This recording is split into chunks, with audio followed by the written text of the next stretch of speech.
So, back in 1975, Bob Dylan drops Blood on the Tracks, and it is just this raw, intense masterpiece of an album. And after all that fire and fury, he ends it all with Buckets of Rain. It's a song that sounds so laid back, so casual. But what if that simplicity is the whole point? What if it's the most complicated thing on the entire record? All right, let's get into it. The song kicks off with this line. It sounds simple enough, right? Rain, tears, okay. But if you really listen, it's like a whole emotional weather system is brewing in just those 6 words.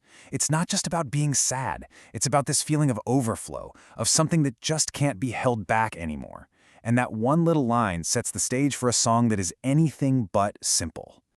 I think for most of us, the first time you hear this song after the rest of the album, it feels like a sigh of relief. You know, you've been through these huge, dramatic stories, these angry accusations, and then this comes on.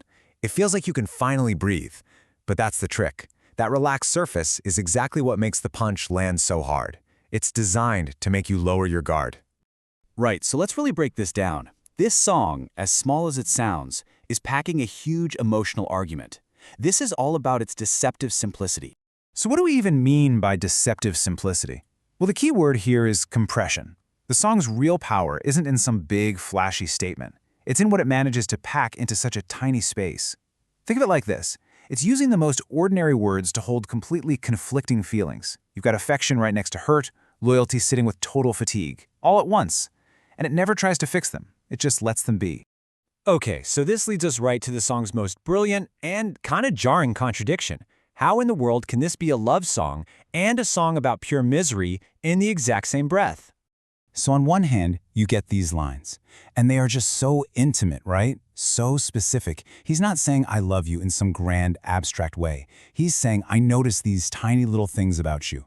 It feels so personal, so real, so tender. It's beautiful. But then, Bam! That line just lands like a punch to the gut. It completely throws you off balance. And what's so wild is that it doesn't cancel out the stuff about the smile and the fingertips. Nope.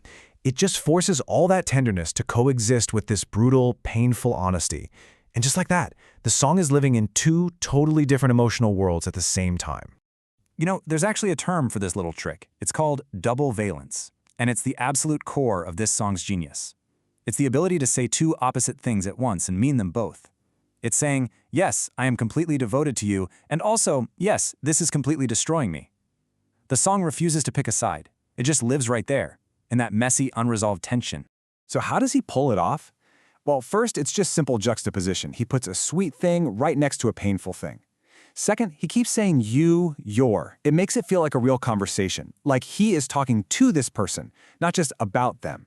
And this last part is crucial, the tone. He doesn't shout that misery line. It's not an angry accusation. It's delivered with this weary resignation. It sounds like a tired fact, and somehow that makes it so much more devastating.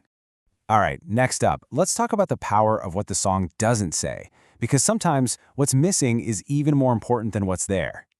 And the main tool he uses here is understatement. Now, let's be clear, this is not about being emotionally weak or holding back. It's actually a sign of incredible discipline and control. The song manages to get across these powerful, deep feelings precisely because it refuses to be overly dramatic about them. It uses plain, everyday words, which gives the emotions this incredible weight. And this works in a few really cool ways. First, by leaving out the backstory, we don't know why he's miserable. It stops us from making easy judgments or picking sides. Second, that plain speech we talked about makes it all feel so immediate, like we're eavesdropping. And finally, this creates what you could call interpretive gaps. He gives you the love, he gives you the misery, and then he forces you, the listener, to build the bridge between them yourself. Okay, now we need to zoom out because the song's placement as the very last track on Blood on the Tracks, well, that changes absolutely everything. This isn't just another song. It's the ending. Think about it. An album has an architecture, a structure, and the last track is like the final paragraph of a novel. It has the power to reshape how you feel about everything that came before it. It can summarize or contradict or put a whole new spin on the story. Buckets of Rain isn't just placed last, it's the album's closing argument. I mean, just think about the journey this album takes you on. You go through the pure, explosive rage of a song like Idiot Wind. You get lost in the sprawling, complicated memories of Tangled Up in Blue. And after all that epic drama, Buckets of Rain comes along and just shrinks the frame.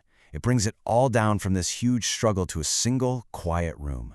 It's not about the fight anymore. It's about the quiet, complicated reality of just enduring. This is a perfect example of something called the coda effect. A coda is just a little musical phrase at the very end, but it can completely change your memory of the entire piece. By ending on this note of tender exhaustion, Dylan makes sure that the final taste the album leaves you with isn't anger or revenge. It's something much messier, much quieter, much more human. So this brings us to the big question, right? Why are we still talking about this quiet, contradictory little song from 1975? Why does it feel so urgent, so relevant right now? 50. In 2025, this album turns 50 years old. And as that milestone approaches, critics and fans are listening again. And you know what? Buckets of Rain feels more durable than ever. It's a song that seriously could have been written yesterday. And maybe this is why. Think about our world today. We love snippets, slogans, hot takes. We want everything boiled down to instant clarity. And Buckets of Rain is the complete opposite of that. It doesn't give you a soundbite. It rewards you for listening closely. It values nuance. It doesn't sell you an easy emotional brand. It models what complex, grown-up emotional literacy actually looks like. In a world that's always yelling, this song is a quiet masterclass in how to listen. In the end, the song doesn't really give us a neat answer. It just leaves us with this huge, important question. It doesn't tell you if you should love someone or why you should stay. Instead, it just offers you a sound. The quiet, tired, affectionate, and deeply honest sound of what it means to endure. It's the sound of someone saying, "I'll be here," even when nothing is simple anymore.